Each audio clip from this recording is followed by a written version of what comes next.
আমার নবী বলে আবু বকর রে, ওহ আবু বকর, তুমি কি জানো না নবীর সামনে হাঁটা বিয়াদবি? তুমি কি জানো না নবীর কণ্ঠের উপরে কণ্ঠ তোলা বিয়াদবি? কথা কোন ঠিক কিনা বলো? আবু বকর কয়, ইয়া রাসূলুল্লাহ, নবীজি বিয়াদবি হইলে হইব, আমি প্রয়োজনে সামনে যাইয়া জাহান্নামী হইলে হইব, এরপর আমি আপনার সামনে থাকব। আমার নবী বলে, কেন?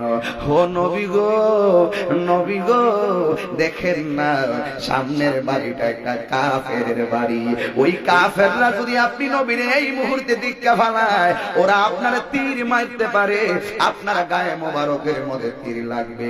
আমি আবু বকরের সামনে আপনি তীর বিদ্ধ হবেন, এটা আমি সহ্য করতে পারবো না।